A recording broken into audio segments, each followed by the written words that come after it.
Have you ever wondered how the biggest companies in the world, like Meta, Facebook, and Google, YouTube and Google Search, and plenty of other tech companies, they make a product that costs nothing to us users, but still they're profiting billions of dollars every single year?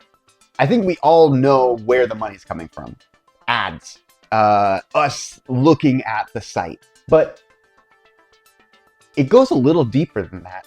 Tech companies like to distance themselves from the reality of what they're doing by using jargon to change our view of what's happening. We're going to take a closer look at these words that tech companies use to pull the wool over our eyes a bit. So let's get into this. Hey, are you liking this video? Maybe you'll think about subscribing to this channel.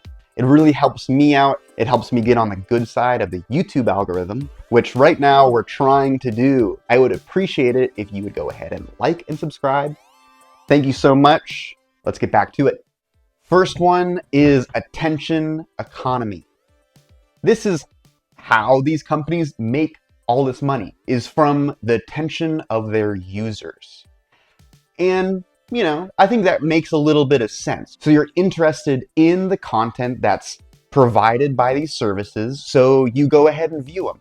And every single view, they make a little bit of money off of us liking that content. With these YouTube videos, like, I want to make good content so that you guys want to listen, and maybe I'll even have a sponsor one day. That's all I'm getting, right? That's all I'm doing, is I'm having potential for an advertiser to advertise on the content that I create. You guys can see it. You guys can choose, hey, is that advertiser cool that I want to like invest my money in or buy or something? Or maybe I don't. So you really have a choice in this matter. Sure, it might influence you in some way seeing an advertisement, but I think that we are all okay with that. You know, we have ads happen all the time, and it's not like we're just going and buying everything just because we saw an ad on it. With the attention economy, it's much more than that. It's also how we're viewing this content, where we're viewing this content, when, why we're viewing it, how we're viewing it, so many things. There's so much data that can be collected just by viewing something. And this data that's collected is called user insights. User insights, just some basic information like your name, your gender, some of your contact information like your email address, also your location, what devices and who you're near, just the IP address that you're using in general. When you look at something, you also might get some cookies onto your device, tracking you from not just the site that you're on right now or the app that you're on, but also the subsequent apps, sites, searches, so many things afterwards. Companies can collect all of this data. It's a lot of data that they collect. The amount of data that's collected on a Facebook user is about 600 pages long. So if you were to print it out, it would be like a giant biography on you. And, you know, it wouldn't contain all the interesting parts about your life. It would be a lot more private information about ourselves that is collected by these companies. These user insights create a spooky, accurate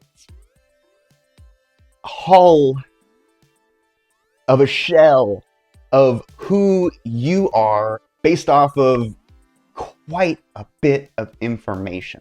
With this information, they can use behavioral targeting.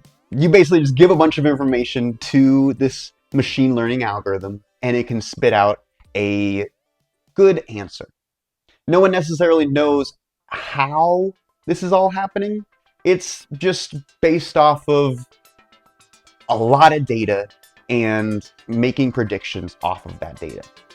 So with our treasure trove of user insights stored within these social media companies, they can target ads very, very specifically to us.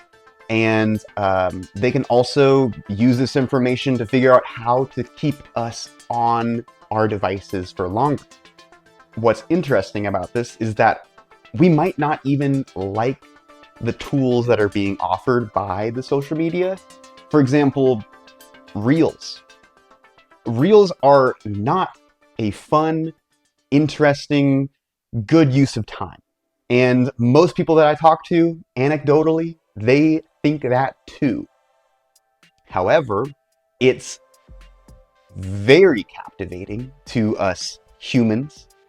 And because of that, social media companies know that they should use these tools to get more of our viewing on these sites.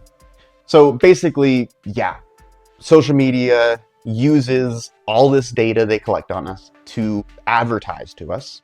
That's how they make probably a bulk of their money. But also they get to use all of that data to further influence our behavior. They can use it to influence society.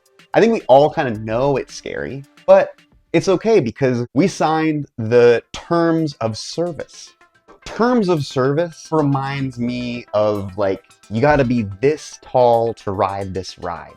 But it's a lot more deep than that. I'm sure there are lawyers somewhere on the part of probably not you and me that read it to make sure that it's legally binding. Any of the data that they're able to gather on us, they're able to do so because we sign these terms of service. I think it's common knowledge that these giant companies have a ton of data on us, but it's just stored with those companies, right?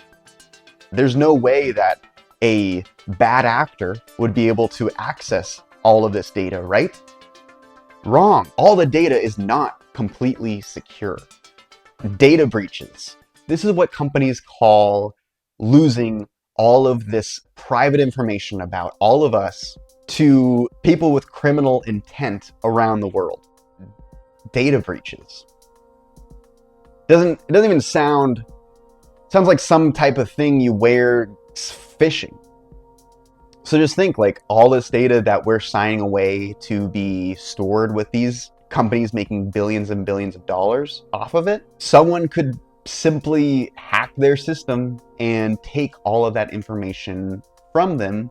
And now they have just about all the location, personal, search history data at their fingertips. It's gotta be easier. Just like the terms of service, the amount of data, just we need to know more about what's actually happening with the information that is being stored by all these companies making so much money. There's something fishy going on. We should make some money off of that data that we're providing these companies. The fishiness is we are providing so much information to these companies, which they can use for their own benefit and not really give us much back except for to keep our attention for longer so that they can gather more information and use user insights to then target us with more ads, have us sign a terms of service that we're never going to read in order to maybe get their data breached by some other country or hacker group. We need to be more cautious about these giant companies and the data they collect on us and the reasons behind what they are doing. This is Stimulus. We are the type that question these things. So hey, I appreciate your time. I appreciate you. And please like and subscribe. The channel's really new. I'm trying to make these and I really enjoy making them just for the sake of it, but it is so much more fun when I'm able to interact with you, I'm able to see that the channel's growing, and it's really all because of you guys. So hey, appreciate it, and we will talk really soon.